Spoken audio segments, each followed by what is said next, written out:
Bismillahirrahmanirrahim.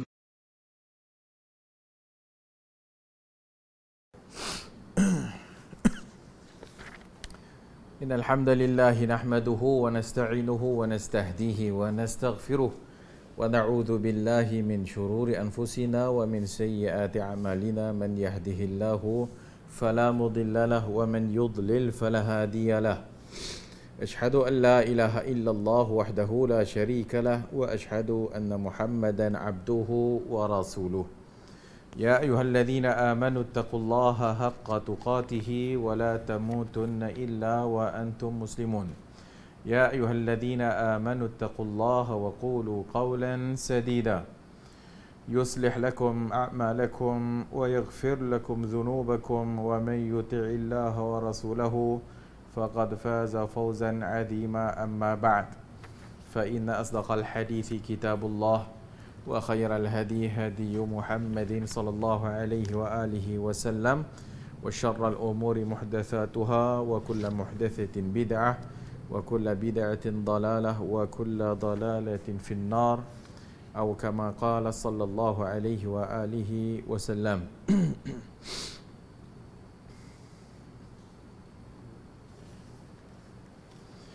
Berdoa selepas berwudu dari Abu Sa'id Al-Khudri radhiyallahu anhu marfu'an man tawadda'a faqala subhanaka Allahumma wa bihamdika ashhadu an la ilaha illa ant astaghfiruka wa atubu ilaik kutiba fi riqqin thumma ja'ala fi tabi'in falam yakthir ila yaumil qiyamah. Rasulullah sallallahu alaihi wasallam bersabda, sesiapa berwudu lalu membaca maha suci engkau ya Allah dan dengan memuji-Mu, aku bersaksi bahwasanya tiada ilah yang berhak diibadahi melainkan engkau. Aku memohon keampunan-Mu dan aku bertaubat kepadamu. Kutiba fi riqqin, maka amalnya ditulis dalam sebuah kepingan perak, kemudian dimasukkan ke dalam sebuah penyimpanan yang tidak akan pecah selama-lamanya hingga hari kiamat. Diriwayatkan oleh At-Tabrani dalam kitab Al-Awsat dengan susunan lafaznya daripadanya. Perawi hadis adalah perawi yang biasa meriwayatkan hadis sahih. Dalam Az-Zawaid dinyatakan bahawa hadis ini diriwayatkan oleh At-Tabrani dalam Al-Awsat. Perawinya dikategorikan sebagai sahih.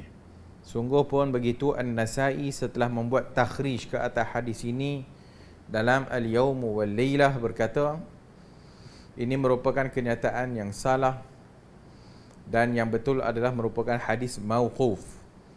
Kemudian hadis ini diriwayatkan oleh Al-Thawri, kemudian Al-Ghandar, Syu'bah secara mauquf, dan disebut dalam Talkhisul Habir Amal Yawm wal Laylah oleh An-Nasai.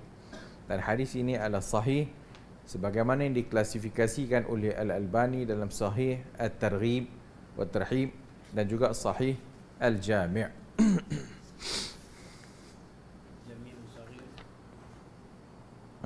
Al-Jami' Sahih Al-Jami', Al-Jami' As-Saghir. Sahih Al-Jami' Syekh Al-Albani dia membahagikan dua lah. Satu ada Sahih Al-Jami', satu Dhaif Al-Jami'.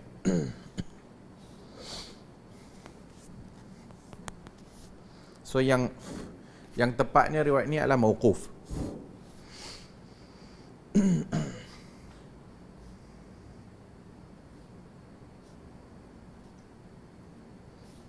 وصوب أن التخريج المذكور في رواية الطبراني نقله من كتاب الترغيب للمنذري وقد قال في آخره وصوب وقفه على أبي سعيد. Disebut bahawasanya sahih yang tepat atau yang benarnya waqaf mauquf kepada Abu Sa'id. Wa qala wa kadzalika qala al-Haythami.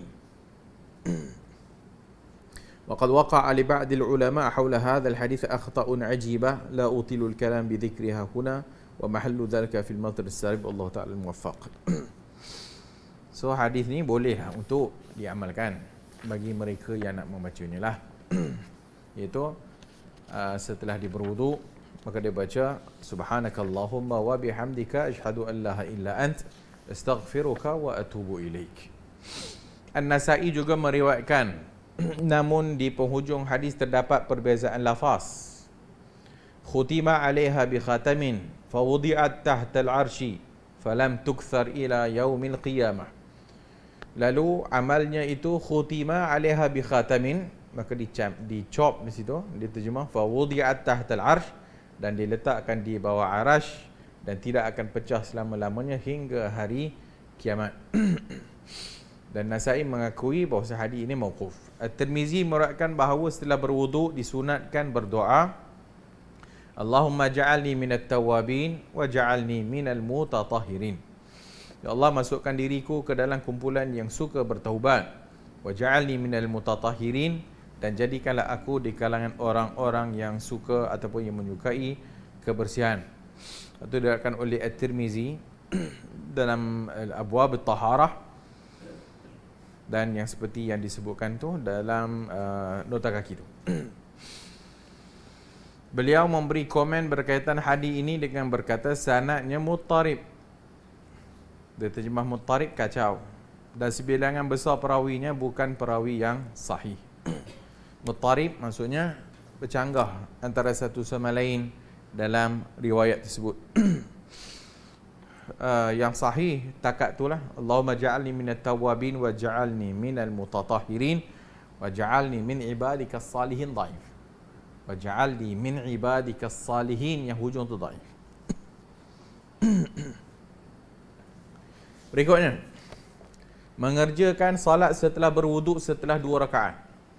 Hadis Abu Hurairah radhiyallahu anhu katanya, anna Rasulullah sallallahu alaihi wasallam qala li Bilal, ya Bilal hadithni bi arja amalin amiltahu fil Islam. Inni sami'tu duffan 'alayka bayna yadayya fil jannah. Qala ma 'amiltu amalan arja indi min anni lam atatahhar tuhuran fi sa'atin min laylin aw naharin illa sallaitu bidzalika at-tuhuri ma kutiba li an usalli. Rasulullah sallallahu alaihi wasallam berkata kepada Bilal, wahai Bilal, hadithni, ceritakan kepadaku, bi arja amalin amiltahu fil Islam, dengan suatu amalan yang engkau lakukan fil Islam, dalam Islam lah.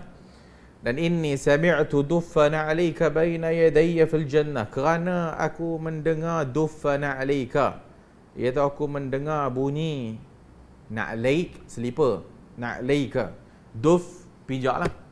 Aku mendengar bunyi tapak kaki lah, ataupun bunyi berjalan, duffana 'alayka baina yadayya fil jannah, di depanku di dalam syurga. Qala ma 'amiltu amalan arja indi, kata Bilal, sebenarnya tidak ada satu amalan pun yang paling aku utamakan selain daripada mengerjakan salat sunat semampuku, sebaik saja setelah berwuduk.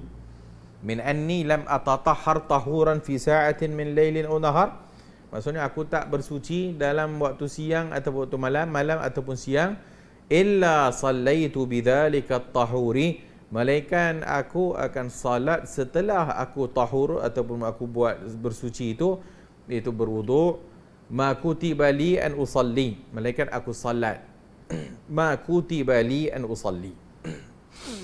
Kesahihan hadis ini disepakati oleh ulama hadis, Bukhari dan sebagainya lah. Hadis ni kita dah pernah sebut dah kot sebelum ni kan. Hadis ini satu adalah apa orang kata, khabar gembira untuk Bilal. Apa khabar gembiranya?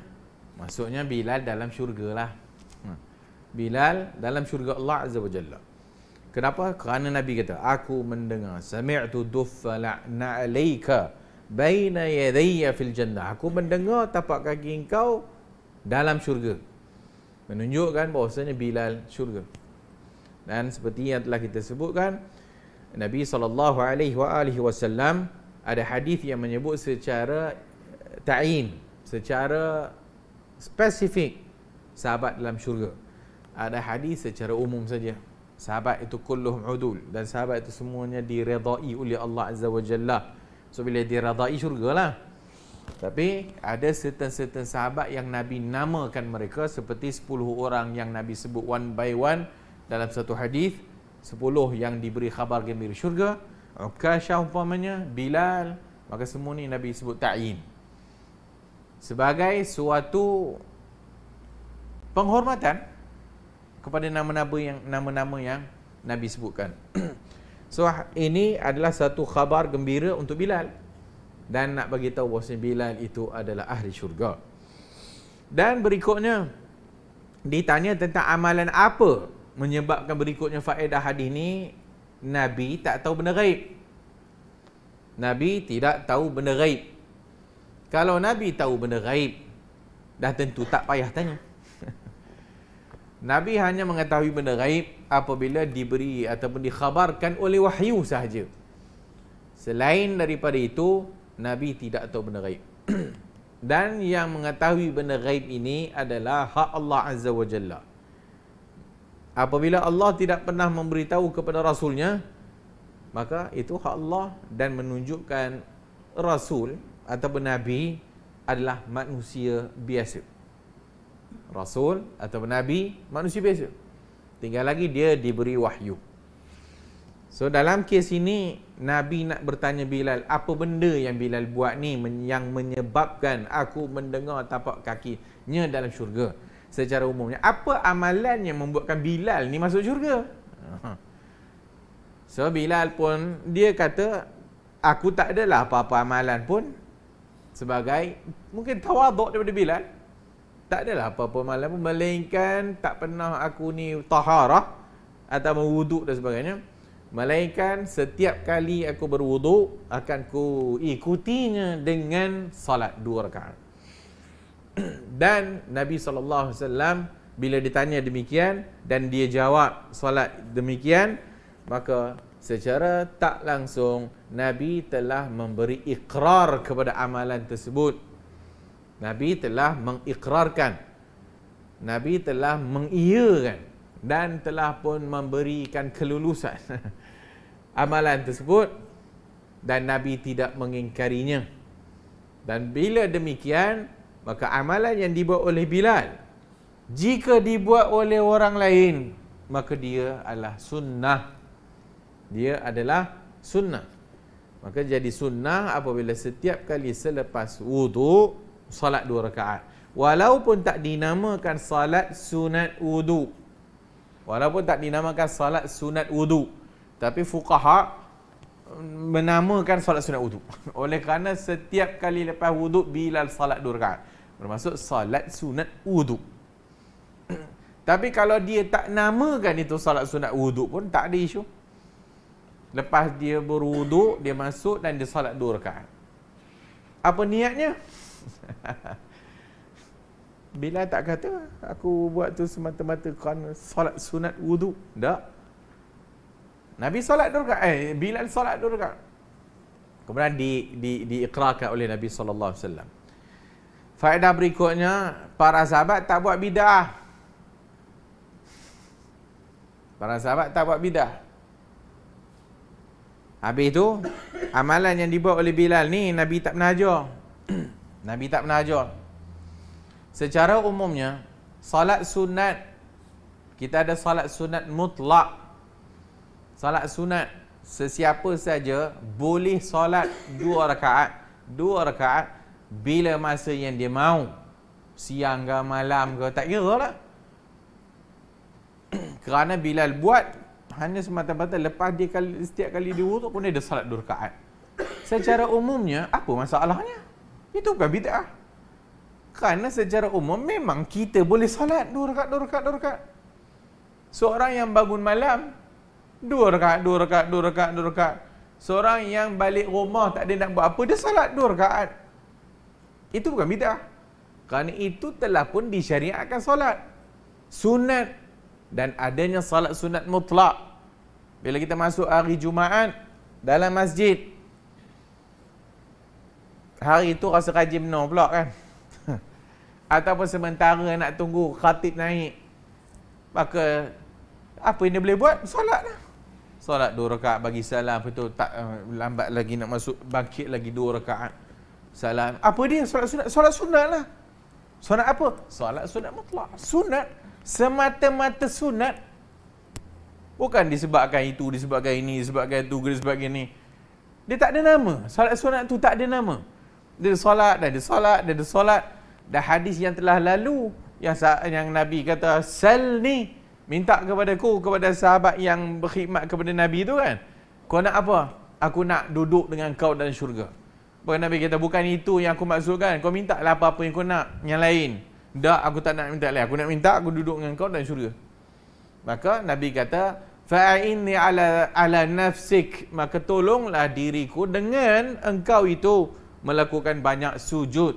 Bikasrati sujud, banyakkan sujud. Apa maksud banyakkan sujud? Banyakkan solat. Solat apa? Sunat. Apa-apalah.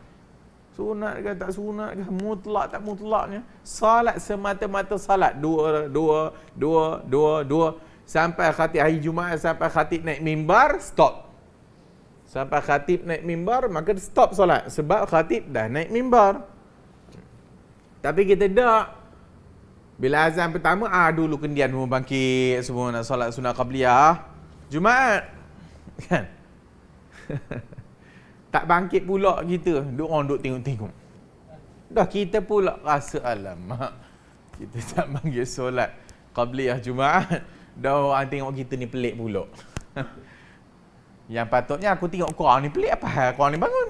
Kan? Sepatutnya. Yang tadi tak ada nak solat pula. Dah azan, habis azan yang pertama tu, maka bangkit solat pula. Sepatutnya kau nak solat dua sampai khatib naik mimbar, maka stop. Tak ada. Maka Bilal lepas wuduk dia solat 2 rakaat, lepas wuduk dia solat 2 rakaat, lepas wuduk semata-mata solat. Walaupun fuqaha lepas daripada tu menamakan solat sunat wuduk. Tapi macam tadi lah, kalau dia tak solat sunat wuduk, dia masuk masjid ke atau apa-apa saja kan dia solat 2 rakaat. Dan Nabi ikrarkan perbuatan yang dilakukan oleh Bilal. Itu bukan bid'ah. In the first place, not bid'ah pun. Macam mana nak kata Bilal buat bid'ah? Kau dah kenapa? Kan? Tak ada sahabat buat bid'ah. Okey. Kalau kita nak berdebat, okey, kita terima bahawasanya amalan ni baru. Kita terima amalan ni baru. Maksudnya sahabat Nabi tak pernah buat. Setiap kali wuduk, nak 2 rakaat. Setiap kali wuduk, 2 rakaat. Nabi tak pernah buat. Tapi oleh kerana dah Nabi ikrarkan, tidak kena nama sunnah. Nabi dah ikrarkan, maka dia jadi sunnah. Sunnah takririyah. Sunnah takrir. Iaitu Nabi tidak ingkar dengan perbuatan itu. Sunnah lah. Maka tak ada jadi bid'ah. Dan kalau sekiranya benda itu bid'ah, takkan masuk syurga. Dan kalaulah sesuatu perbuatan itu dibuat oleh sahabat dan dia bid'ah, dah tentu Nabi larang.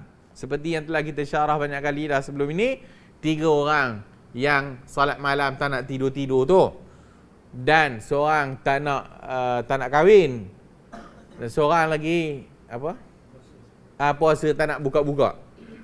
Perbuatan tersebut dari satu sudut amalan soleh sebab dia puasa. Dari satu sudut baguslah solat tak nak tidur, bukan?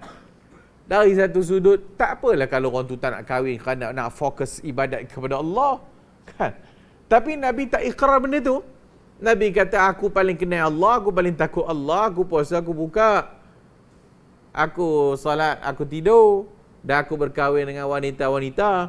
Siapa yang tak mau kepada sunnahku, bukan di kalanganku lah. Maka kalau ianya boleh, Nabi akan ikrarkan. Seperti yang sahabat bangkit, Sami'allahu liman hamidah Rabbana lakal hamdan kathiran tayyiban mubarakan fi. Lepas habis salat, Nabi kata, siapa yang membaca tadi tu? Sahabat mengaku, aku yang baca tadi wahai Rasulullah. Aku melihat banyak para malaikat berebut nak nulisnya. Satu. Okey, kalau kita kata benda tu dibuat oleh sahabat. Nabi ikrar, sunnah. Yang kedua, sahabat tak buat bid'ah. Hamdan kathiran tayyiban mubarakan fi adalah ucapan zikir yang warid dalam hadis-hadis yang lain. Hamdan kathiran tayyiban mubarakan fi. Dan mungkin sahabat ni dalam riwayat yang lain, apabila dia tersekat napasnya, maka dia pun bangkit, sami'allahu liman, lega. Maka dengan tak semena-mena keluar perkataan tu, hamdan kathiran tayyiban mubarakan fi, kerana dia syukur ke Allah. Hamdan kathiran tayyiban mubarakan fi. Sebab yang tadi tu tersekat-sekat, tiba-tiba lega. Dia pun sebut, tak tiba-tiba je sebut. Dan mana dia dapat benda tu? Kalau tak dengar daripada mulut Nabi, mana dia dapat perkataan tu, hamdan kathiran tayyiban mubarakan fi? Dah tentu dapat daripada mulut Nabi, tapi di tempat yang lain tiba-tiba Nabi ikrarkan pula waktu tu. Kan? Malaikat berebut-rebut nak menulisnya. Maka jadi sunnah pula dibaca lepas i'tidal. Sami Allah liman hamdah, rabbana lakal hamdan katsiran tayyiban mubarakan fi. Sunnah. Tak ada ruang lebih bid'ah ni nak merepek lah agama kita ni.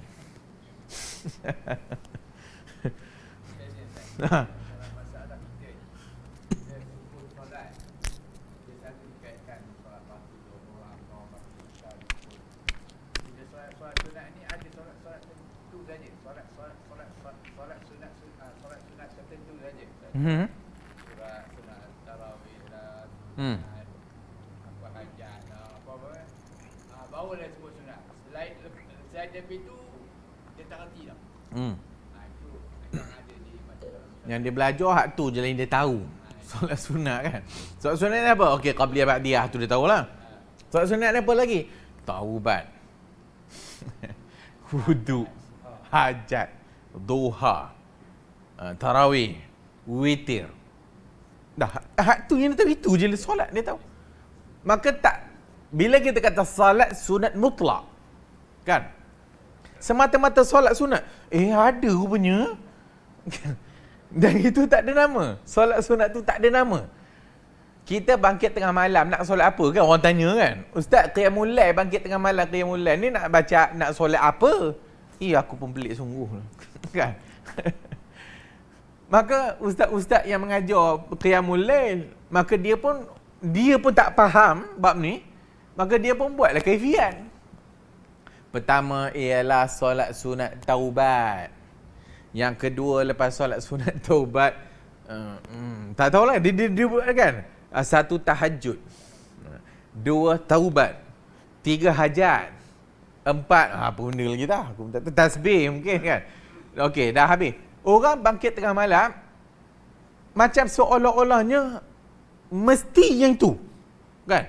Mesti taubat, mesti solat tahajud yang namanya tahajud, mesti solat tasbih, mesti solat yang ada nama. Tapi sedangkan Nabi SAW bila ditanya kan, macam mana solat sunat malam, Nabi kata masna, masna, dua rakaat, dua rakaat, dua rakaat, dua rakaat, dua rakaat, dua rakaat. Nabi tak bagi nama. Oh, ni lepas ni, lepas ni, lepas ni, lepas ni, lepas ni, lepas ni. Tak ada. Nabi dua.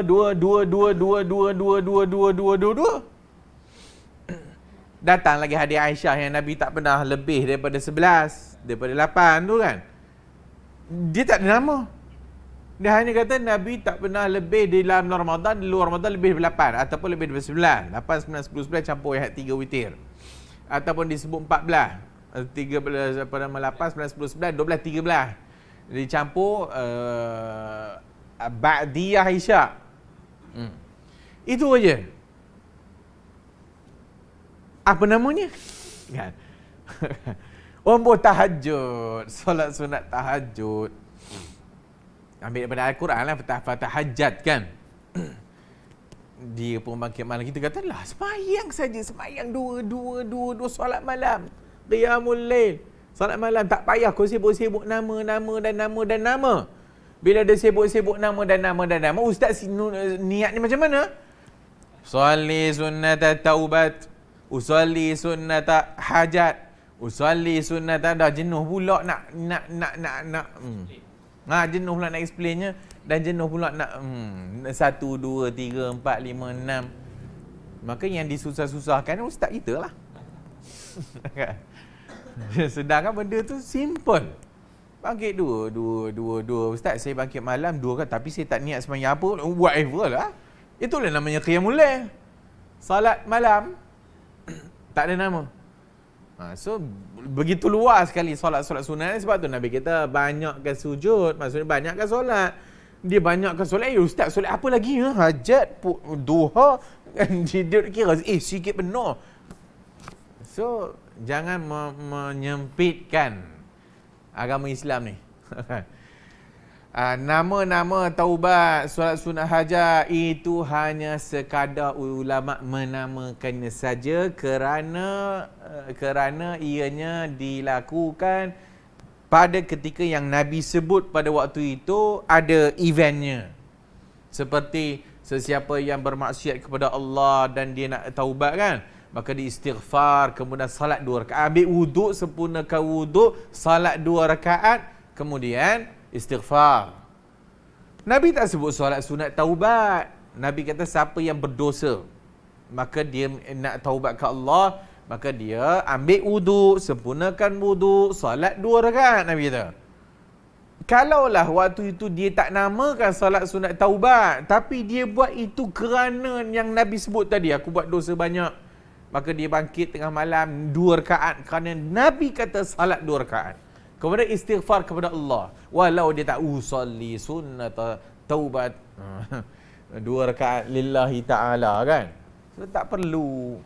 So ulama hanya menamakannya saja kerana disertakan dengan benda tu. Okey, solat sunat taubat. Solat sunat duha, dia sebut lah duha itu pun dah pening kepala. Isyraq apa dia? Solat sunat isyraq. Awabin apa dia? Banyak nama solat sunat duha. Solat sunat duha, isyraq. Awabin. Awabin pula orang Melayu kita faham lain. Awabin orang Melayu adalah 6 rakaat 8 6 ataupun 8 kalau tak silap. Antara maghrib isyak kan? Antara maghrib dengan isyak itu awabin orang Melayu. Tapi awabin adalah duha. Awabin salat duha. Dan tidak memeliharanya illal awab, Nabi kata. Dan tidak memelihara awab. Sebab tu nama salat sunat awabin duha. Bukan yang antara maghrib dengan isyak. Isyraq adalah di awal waktu duha. Isyraq bila matahari dah naik, kan? So namanya isyraq. Dia pun dah pening kepala lah, duha je lah. Okey, no problem. Isyraq di awal duha. Awabin duha secara umumnya duha. Salat duha yang paling afdal waktunya hina tarmadul fisal. Ketika mana matahari mula dah memanas. So bila matahari mula panas dan dah terasa panas ni itulah waktu afdal duha. Itu waktu afdal duha. Iaitu hina tarbadul fisal, apabila unta pun rasa panas bangkit. Unta duduk atas tanah tu dia panas dah dia bangkit. Itu maksud tarbadul fisal. Apabila unta bangkit daripada tempat duduknya, maksudnya dah panas. So itu duha.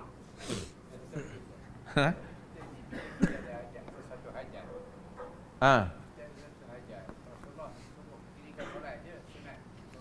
Solat 2 rakaat.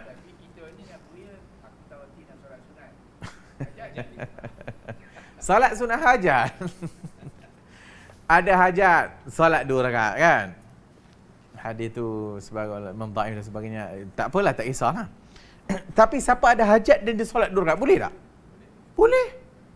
Tak ada masalah. Okeylah. Dia nak namakan hajat, silakan. Boleh. Tak ada masalah. Solat sunat hajat. Kerana dia pada ketika itu mungkin dia nak minta ke Allah. So bila dia nak minta dengan Allah, maka bila dia sebelum nak doa tu dia akan memulakan dengan ibadat dulu ke Allah kan. So bila kita ibadat ke Allah, lepas habis kita ibadat bagi salam maksudnya, dan kita pun doa ke Allah.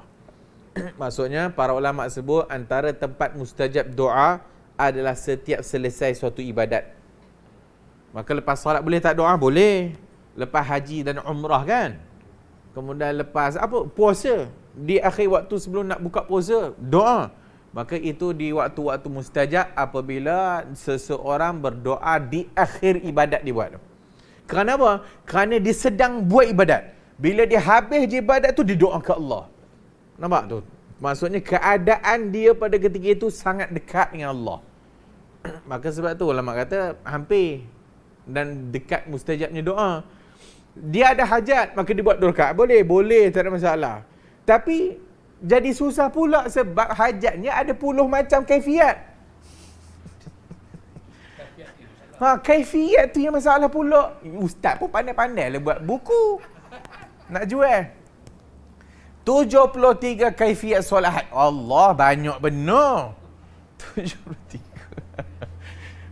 73 solat sunat. Ada buku solat sunat punya banyak, ya Allah. Orang tengok pun penat. Kan? Dia rasa nak solat banyak, tiba-tiba nampak angka terus rasa malas. Solat hajat pertama, 1, kaifiat pertama. Dia pun pandai-pandai diri ke dia. Kaifiat pertama, pada rakaat pertama baca surah sekian, rakaat kedua baca surah sekian. Kemudian baca pula macam-macam lah. Kaifiat kedua, baca Fatihah, kemudian Qul huwallah 11 kali. Yang rakaat kedua Al-Fatihah, kemudian Qul a'udzu binnas 22 kali. Kemudian gonggang-gonggang. Kaifiat ketiga 99 kali. Suka-suka dia je buat kaifiat. Mana dia dapat tau? Agaknya setiap malam dia fikir agaklah berapa kali pula kena. Dia fikir macam mana cara nak kaifiat bagi banyak tebal sikit bukunya. Sebab kalau nipis pihak penerbitan tak nak cetak. Maka dia pun banyakkan cara kaifiat. Bila orang baca pun nampak hebat dia ni ulama. Kan? Dia ni ulama tengok tu penuh, banyak benar kaifiatnya. Dari satu sudut nampak hebat, dari satu sudut apa ni menyusahkan orang.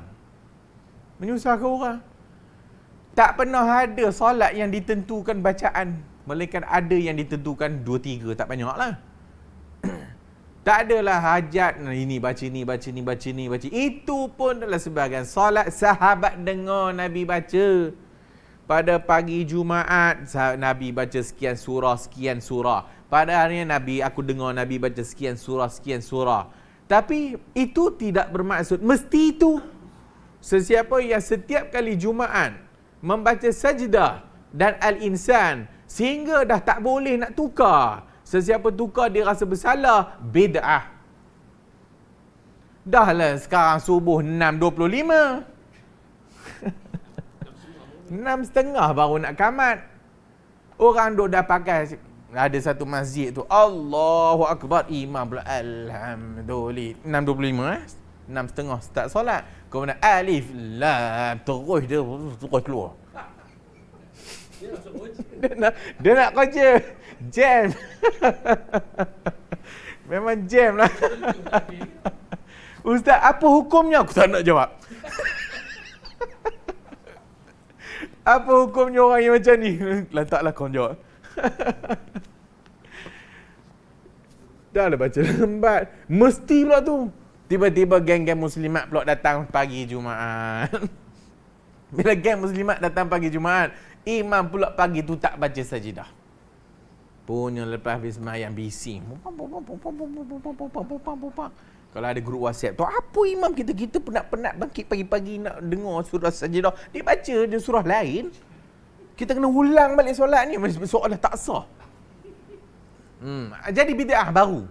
Bid'ah kerana nakkan mesti as-sajdah.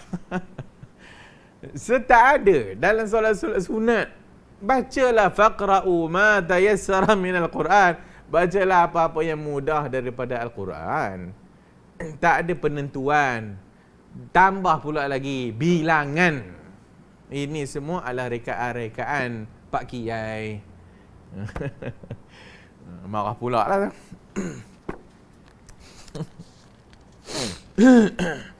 Qala Rasulullah sallallahu alaihi wasallam, ma ahadun yatawaddau fayuhsinul wudu'a wa yusalli rak'ataini yuqbilu biqalbihi wa wajhihi alaihima illa wajabat lahul jannah.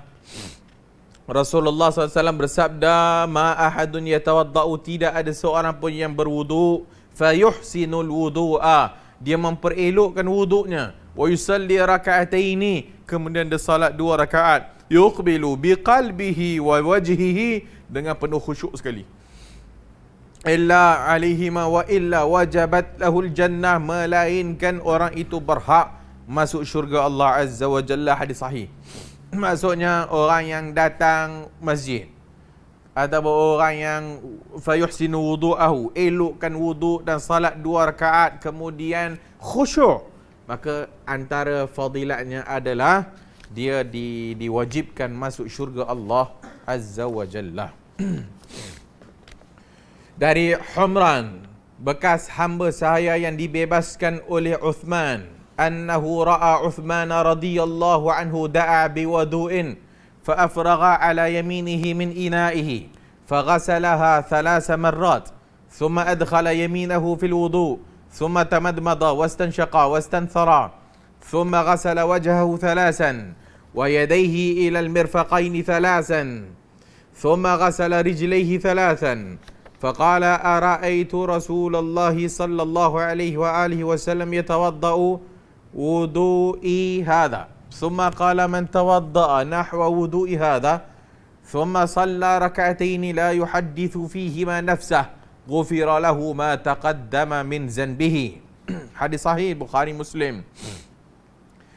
Dari Humran, bekas hamba kepada Uthman, annahu ra'a Uthman, dia nampak Uthman radhiyallahu anhu minta air wudu, da'a biwudu'in. Fa'afragha ala yaminihi, ini antara hadis wuduk yang paling sempurna. Fa'afragha ala yaminihi min ina'ihi, kemudian dia tuang atas tangan kanannya dan dia basuh. Faghasalah, basuh 3 kali. Kemudian dia mencelupkan tangan kanannya fil wudu, dalam air wuduk tu. Thumma tamadmada, ambil untuk madmada, kuma wastanshaqa, masuk air hidung, wastansara, keluarkan balik. Summa ghasala wajhahu 3, basuh muka 3 kali. Wa yadayhi ila al-mirfaqaini 3, tangan sampai siku 3 kali. Summa ghasala rijlaihi 3, kemudian membasuh kedua kakinya 3 kali. Summa qala ra'aitu Rasulullah, aku melihat Rasulullah berwuduk macam wudukku ini. Dan barang siapa yang wuduk macam wudukku ini, kemudian dia salat 2 rakaat dan dia tidak bercakap fihi ma nafsah, maksudnya dia wuduk elok-elok dan sebagainya sebagaimana wuduk Nabi, kemudian tak sembang orang ni, khusyuk, lepas wuduk terus masuk salat 2 rakaat, maka diampunkan dosa-dosanya yang telah lalu. Tapi syaratnya apa dia? Syaratnya wuduk cara Nabi, maksudnya sempurna cara Nabi. Yang kedua, syaratnya jangan cakap dengan orang ataupun khusyuk, terus salat. Tapi lepas ada wuduk kat segi, lepas ni kita nak makan mana? Baru solat 2 rakaat, tak dapat. Tak dapat. Tak dapat. Ghufira lahu ma taqaddama min zambihi. Siapa nak kelebihan ni, lepas wuduk jangan sema-sema lah. Khusyuk terus menuju untuk salat. Baru khusyuk dan dia dapat kelebihan tu. Hadis Bukhari dan Muslim. Di sini kami sengaja tidak menghuraikan hukum membasuh kelopak mata dan kulit muka, menggerak-gerakkan cincin dan menyapu leher, sebab hadis-hadis mengenainya tidak mencapai darjat sahih, meskipun ia elok untuk dilakukan bagi menyempurnakan lagi kebersihan. Basuh kelopak mata ada? Macam mana?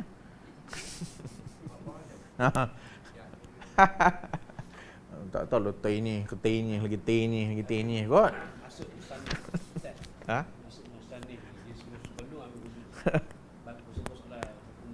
Ha.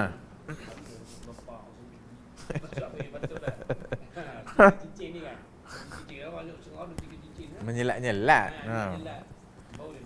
Menyapu leher, ada orang menyapu leher kan? Dia tambah lepas kepala leher. Dia patutnya kalau dia nak leher tu, basuh tu sapu kepala tu. So dia sapu kepala, fa'adbara wa akbala. Apa dia? Adbara atau akbala, ke belakang, ila qafahu, sampai tengkuk ni, ila qafa. Kemudian tarik balik ke depan. Tu ada. Tapi tiba-tiba ambil air baru, itu tak ada. Itu nak hilang peluh ataupun gatal, tak tahulah. So hadis tidak mencapai darjat sahih. Tapi kalau dia nak nyelat-nyelat, itu ada hadis. Selat-selat. Nak cabut cincin supaya air sampai, itu bab lain. Itu bab kesempurnaan lah. Habis bab wuduk ni. Makruh wuduk. Seseorang yang berwuduk dimakruhkan meninggalkan salah satu daripada sunat-sunat wuduk yang telah kami sebutkan sebelum ni. Makruh wuduk adalah orang yang meninggalkan sunat-sunat wuduk yang telah kami sebutkan sebelum ni. Jika sunat-sunat tersebut diabaikan, tentunya seorang itu tidak memperolehi ganjaran pahalanya. Sebab melakukan perkara yang dimakruhkan akan menyebabkan seorang itu kehilangan ganjaran pahala. Dan hukum makruh terhasil daripada perkara sunat yang ditinggalkan. Ni yang banyak kali kita sebut. Apa maksud makruh? Maksud makruh buat tinggal dapat pahala. Tak buat tak ada apa-apa. Sunat buat dapat pahala, tinggal tak ada apa-apa. Makruh sebaliknya. Buat tak ada apa-apa. Tinggal dapat pahala. Tapi itulah yang dia rebutnya. Yang ditinggal tu dia rebutnya. Yang tak ada apa-apa tu yang dia rebutnya. Sunat buat dapat pahala. Tak buat, okey. Yang okey tu dia nak. Yang tak ada pahala tu dia nak. Makruh buat tak ada apa-apa, yang tu dia nak. Maka dia buat yang makruh. Kemudian apa benda yang makruh ni? Makruh ni kalau you mengabaikan sunat-sunat tu, makruh lah. Sepanjang hidupnya dia tak pernah masuk air dalam hidung, kumur dan sebagainya, makruh sepanjang masa. Makruh. Diabaikan sunnah-sunnah Nabi tu, maka jadi makruh lah. Ni yang paling bagus sekali nak bagi tahu makruh tu. Jadi mesti utamakan yang sunat-sunat ni. Kerana dapat pahala. Dan dapat pahala itu menyempurnakan wuduk.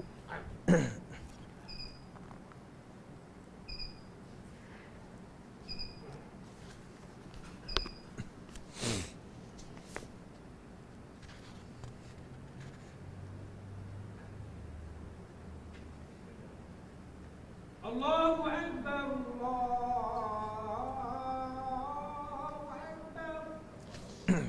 Allahu Akbar.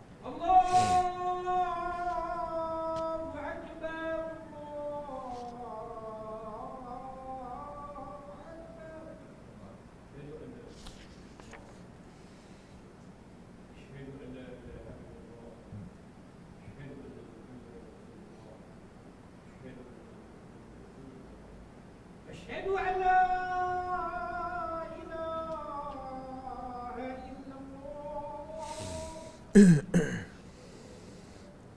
أشهد أن لا إله إلا الله أشهد أن محمدا رسول الله أشهد أن محمدا رسول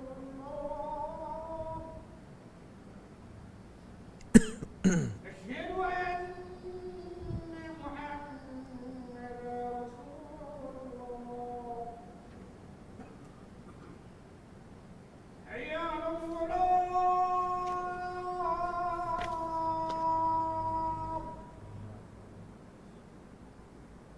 حي على الصلاة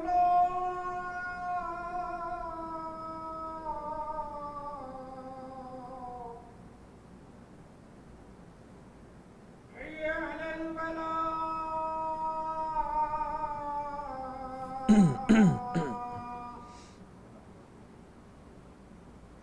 حي على الفلاح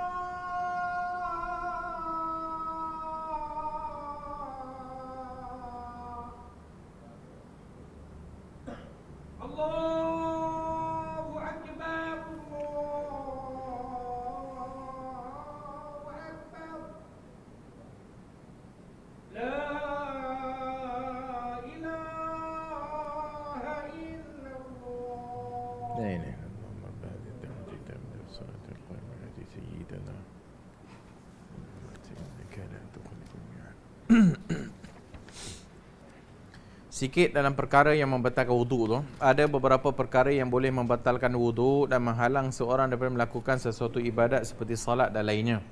Satu, seperti keluar setiap sesuatu yang keluar dari salah satu dua kemaluan, qubul, dubur. Air kencing, tahi, dalilnya au jaa ahadun minkum minal ghaid. Surah An-Nisa. Itu salah seorang kamu yang datang dari tempat buang air, al-ghaid. Kentut. Qala Rasulullah SAW, la yaqbalullahu salata ahadikum idza ahdatha hatta yatawadda. Tidak diterima salat salah seorang kamu bila dia berhadas hatta yatawadda. Faqala rajulun min Hadramauti mal hadathu ya Aba Hurairah. Maka seorang lelaki daripada Hadramaut Yaman, mal hadathu ya Aba Hurairah. Apa itu hadath? Qala fusa'un aw durat. Kentut atau membuang air besar. Dari Abu Hurairah, qala Rasulullah sallallahu idza wajada ahadukum fi batnihi shay'an fa ashkila alayhi akhraja minhu shay'un am la fala yakhrujanna min al-masjid hatta yasma'u sautan aw yajidu rihan. Bila salah seorang kamu merasa sesuatu dalam perutnya dan dia pun rasa confused, dah keluar ke tak ataupun keluar ke tak, fala yakhrujanna minal masjid, dan dia jangan keluar dari masjid sehingga dia dengar sautan, bunyi, au yajidu rihan, ataupun ada bau busuk. Ini seperti kita kadang-kadang rasa macam kentut tapi rasa macam tak. Dia bukan, kalau kentut orang tahulah kentut, tapi ini kadang-kadang bila dia duduk macam angin antara celahan-celahan tu. Perempuan tu utamanya. So bila dia duduk, bila dia jalan, dia rasa macam angin tapi macam tak angin. So dia teruskan, jangan keluar selagi mana tidak ada dua benda. Satu, dengar bunyi. Kalau dah bunyi perpot, kentut lah tu. Ataupun dah dengar bunyi, dah bau busuk dah. Bau, memang bau busuk dah. Kentut ke tak ni? Dah kentut lah tu. Kan? So kalau confused, kentut ke tak? Kentut ke tak? Kita kesedak tak lah. Maka teruskan solat. Jangan duk confused. Adapun mani, mazi, wadi, fihil wudu. Dalam riwayat tersebut fihil wudu. Ibn Abbas radhiyallahu anhu berkata, ammal maniyyu fa huwa alladhi minhu al-ghuslu wa ammal madhiyyu wal wadi faqala ighsil dhakarak. Adapun mani fa huwa alladhi minhu al-ghusl, maka hak ni menyebabkan wajib mandi. Adapun mazi dan wadi, maka basuh zakaraka, basuh zakarmu, au madhakirak, wa tawadda'u wudu'aka lis-salah, dan berwuduk macam wuduk nak salat. Dia sebut Ibn Abbas radhiyallahu anhu berkata, tapi maksudnya bukan hadis mauquf saja, ada hadis marfu'. Seperti Ali radhiyallahu anhu, istihyaitu an as'ala Rasulullah, aku malu nak tanya kepada Rasulullah anil mazi min ajli Fatimah. Aku malu nak tanya Nabi tentang mazi. Aku ini rajulun madza'an. Aku banyak keluar air mazi, selalu keluar air mazi ni. Nak tanya Nabi segan sebab menantu Nabi. Maka dia pun utuh orang. Maka bila utuh orang, maka fihil wudu. Nabi kata fihil wudu. Maka hadis tu marfu'. Ada pun yang dia bawa sini mauquf. Sepatutnya dia bawa yang marfu' dulu, baru berikutnya yang mauquf. Kemudian hadis sahih Abu Daud. Tidur lena hingga tak sedar diri, di samping duduk tidak menetap. Karena Rasulullah SAW ya'muruna idza kunna safaran alla nanzi'a khifafana thalathata ayyam wa la yaliyahunna illa min janabatin lakin min gha'itin wa bawlin wa naumin. Maka hak ni apabila Nabi sebut lakin min gha'itin wa bawlin wa naumin, kami dalam musafir tidak menanggalkan kasut selama 3 hari 3 malam kecuali junub. Tapi apabila buang air kecil ataupun besar ataupun tidur, maka kami tak menanggalkan kasut-kasut kami.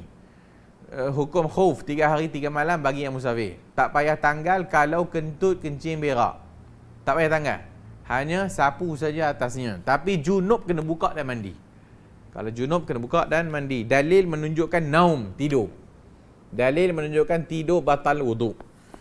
Jika seorang itu tidur dalam keadaan menetap dan tidak goyang ke arah kanan ataupun kiri masa duduk, maka wuduknya tak batal. Ini yang dimaksudkan hadis Anas. Karena Rasulullah SAW ya'muruna idza kunna safaran an la nanzi'a khifafana. Hadis yang sama tadi, wa bauli wa naumin. Bagi itu maksud naum kat situ, dia kata tidur yang tetap punggung. Sedangkan lafaz At-Tirmizi dia kata kana ashabu Rasulillah sallallahu alaihi wasallam yantaziruna al-isha al-akhirah hatta tahfiqa ru'usuhum Sahabat Nabi duk tunggu Nabi nak keluar untuk solat Isyak, Nabi keluar lewat dah sampai tersengguk-sengguk dah. Summa yusalluna wa la yatawaddaun. Kemudian bila Nabi keluar, mereka terus solat tidak wudu. Ibnul Mubarak kata inilah pendapat kami jika mereka tidur dalam keadaan duduk. Maka tidur dalam keadaan duduk. Maka disebut hadis-hadis tadi itu tetap papan punggung. Kenapa tetap papan punggung? Seperti dalam mazhab kita, tidur yang tetap punggung katanya. Tetap punggung maksudnya tak bergerak. Duduk, tidur macam ni. Dan dia tidur tu mungkin dah sampai macam ni. Tapi papan punggungnya tak bergerak. Kerana lubang bawah tu tutup, katup. Maksudnya terpelihara. Nabi kata al-aina'u wika'is sahi. Mata adalah pengikat lubang bawah tu. Maksudnya kalau dah tertidur, lubang bawah tak ada pengawal, maka dia terbuka. Sebab tu tidur batal. Tidur batal. Walaupun tak mungkin tak kentut. Walau mungkin tak kentut. Tapi tidur batal.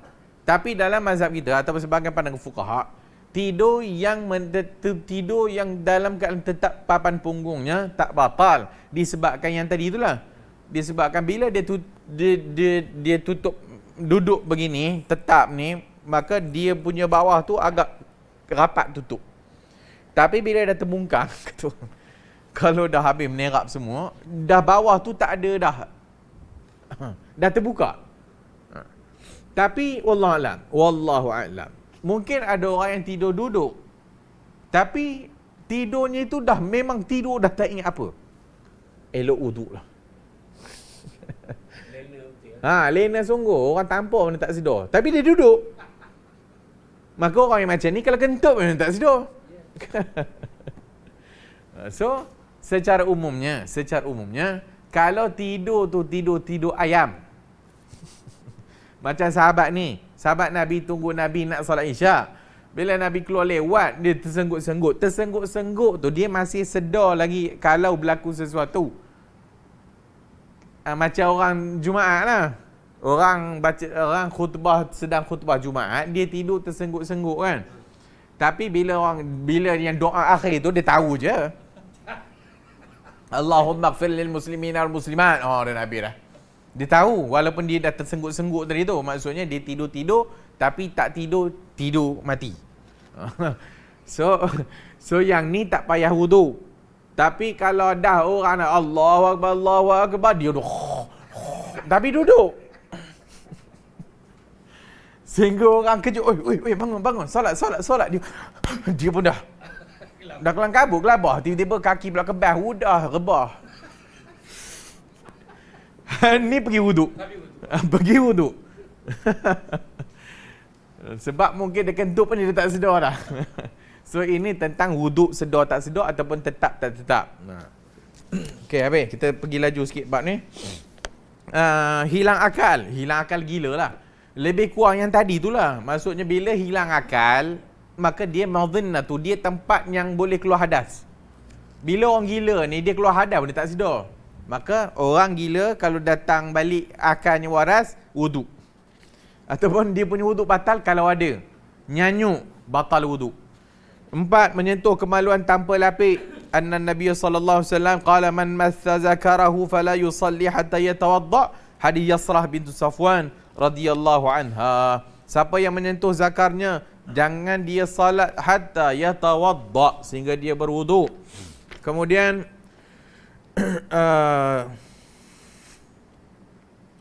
disebut tadi dalam riwayat Bukhari Muslim, beliau menganggap hadis sahih. Al-Bukhari kata hadis ini merupakan hadis yang paling sahih dalam masalah ni. Ia diriwayatkan oleh Malik, Syafi'i, Ahmad dan ramai lagi. Abu Daud kata, aku pernah berkata kepada Ahmad, hadis Yasrah bukanlah hadis sahih. Ahmad menjawab, tidak, ia adalah hadis sahih. Mengikut riwayat Ahmad dan Nasa'i dari Busrah, bahawa dia pernah mendengar Rasulullah SAW, wa yatawadda'u man massa zakarahu, hendaklah berwuduk siapa yang menyentuh kemaluannya. So dua hadis ini menyebutkan siapa sentuh kemaluan batal wudu. Keterangan hadis ini merangkumi menyentuh kemaluan sendiri atau kemaluan orang lain, di mana kedua-duanya sama-sama membatalkan wudu. Anna Nabi sallallahu alaihi wasallam qala man afdha bi yadihi ila dhakari laysa dunahu sitrun faqad wajaba alaihi alwudu. Nabi SAW menyatakan siapa yang menyentuh tangannya ke arah kemaluannya tanpa wujud sebarang lapik atau penghalang, maka diwajibkan atasnya wudu. Diriwayatkan oleh Ahmad, Ibn Hibban, Al-Hakim dan Ibn Abdul Bar menganggapnya sahih. Ibn Sakan berkata hadis termasuk antara hadis yang terbaik dalam masalah ini. Mengikut lafaz Asy-Syafi'i, idza afdha ahadukum ila dzakarihi, kalau siapa yang menyentuh tangannya kepada kemaluannya tanpa wujud sesuatu yang menghalang, laisa bainaha wa bainahu syai', falyatawadda, hendaklah wudu. Dari Amr bin Shu'aib, ayyuma rajulin massa farjahu falyatawadda, mana-mana orang yang menyentuh kemaluannya hendaklah wudu. Wa ayyuma mar'atin massat farjaha faltatawadda, dan perempuan yang menyentuh kemaluannya maka hendaklah wajib wudu. Sebaliknya mazhab Hanafi berpendapat menyentuh kemaluan tidak batal wudu. Dalilnya hadis talq, anna rajulan sa'ala nabi, seorang bertanya kepada Nabi tentang seorang yang menyentuh zakarnya, hal alaihi wudu, adakah wajib wudu? Faqala la, Nabi kata tak, innama huwa bid'atun mink, ianya anggota engkau. Maksudnya anggota engkau, kalau kita sentuh tangan kita batal wudu ke tak? Tak. Sentuh kaki tak, maksudnya sentuh kemaluan tak batal lah. Sebab dia anggota engkau, sebahagian daripada engkau, maka tak batal lah menurut hadis ini, kan?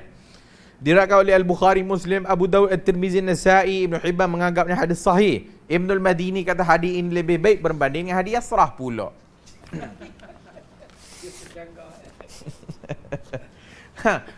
Khilaf ulama. Khilaf ulama sebab hadis tu. Sebahagian ulama memilih batal kerana banyaknya hadis yang kata batal, dan mereka menterjihkan hadis yang batal atas hadis yang tak batal. Kerana dia kata hadis yang batal lebih kuat daripada hadis yang kata tak batal tadi tu. Sebahagian kata dah dua-dua sahih, ini pun sahih, ini pun sahih. Maka bila dua-dua sahih, maka nak amal mana? Tak boleh nak buang dua-dua. Maka bila tak boleh nak buang dua-dua, jamak terus. Gabungkan dalil tu. Kerana kita tak boleh ihmal, kita tak boleh buang mana-mana hadis kalau ia sahih, kan? Walaupun sebahagian memilih tu kerana pada dia hadis yang kata batal lebih kuat dan lebih arjah. Ada yang kata yang tu tak batal seperti Abu Hanifah, tu tak batal sebab hadis tu. Boleh juga sebab pada dia hadis sahih, kan? Tapi sebahagian ulama menjamakkan. Maka dijamak antara hadis kata batal dan hadis kata tak batal. Maka dia kata kalau sentuh dengan syahwat batal, dengan sentuh tak ada syahwat tak batal. Sentuh dengan syahwat seperti yang hadis yang menyentuh zakarnya. Siapa yang menyentuh zakarnya hendaklah wudu. Menyentuh tanpa syahwat dengan isyarat hadis yang berikutnya tadi tu. Hadis yang last sekali tu. Iaitu adakah menyentuh kemaluan wajib wudu tak di anggota engkau. Maksudnya kalau kita sentuh biasa, biasa. Kalau sentuh dengan syahwat maka dibimbangi keluar mazi. Maka bila dibimbangi keluar mazi sebagainya, batal lah. Kerana bila syahwat ada mazi. Maksudnya kebarangkalian mazi akan keluar bila bersyahwat. Maka batal disebabkan tu. Tapi kalau dia gatal, bukan gatal hak gatal miang, gatal nak garu, maka dia pun garulah kemaluannya tu. Atau tenyih geram no pula, gatal benar, merenyam kata orang. Dia pun tenyih. Tak ada nafsu pun. Tak batal lah. Apa-apa pun. Kalau dah confuse, keluar daripada khilaf ulama, afdal dan mustahab, maka janganlah sentuh. Yang duk sibuk nak sentuh lepas wuduk tu kenapa? Kalau tersentuh, itu bab lain. Kalau tersentuh, bab lain. Tersentuh bukan sengaja nak sentuh. So, itu beberapa pandangan ulama tentang masalah batal wuduk dengan menyentuh kemaluan. Dia kata tadi menyentuh kemaluan dia ataupun kemaluan orang lain, batal. Tapi jangan melampau sangat. Seperti dalam sebahagian kitab fiqh, kalau dia berjalan-jalan di jalanan, tiba-tiba terjumpa kemaluan kat tepi jalan, dia sentuh kemaluan tu batal ke tak? Itu tak payah bincang lah, lebih sangat pula perbahasan itu.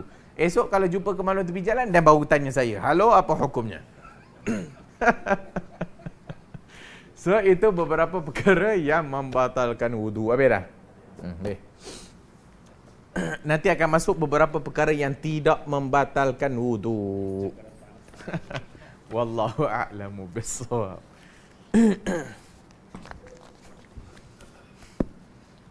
Makan daging unta tak makan daging unta, nantilah. Ada apa nak tanya?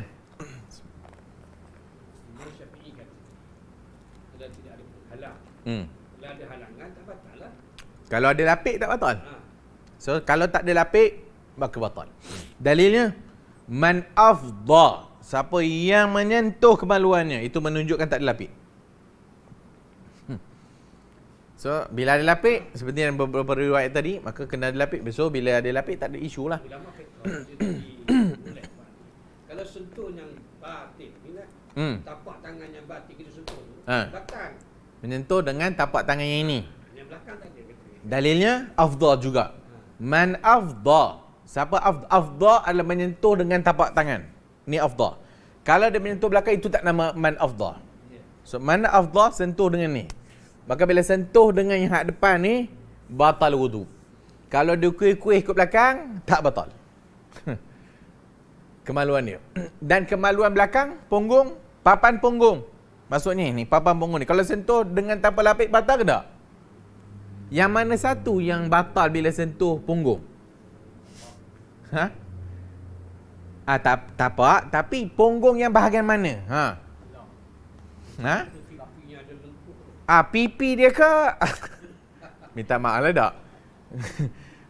Papan punggung. Kita papan punggung lah. Yang kita duduk ni papan punggung lah. Ha, 2 roti tu. So 2 menyentuh 2 papan punggung roti tu tidak membatalkan wudu. Maka sentuh yang mana? Sentuh lubang dubur, halaqah dubur. Sentuh lubang dubur tu yang batal tu. Bukan sentuh punggung, papan punggung. So sentuh halaqah dubur maksudnya lubang dubur tu baru batal. Wallahu a'lamu bis-shawab. Subhanakallahumma wa bihamdika asyhadu an la ilaha illa anta astaghfiruka wa atubu ilaik.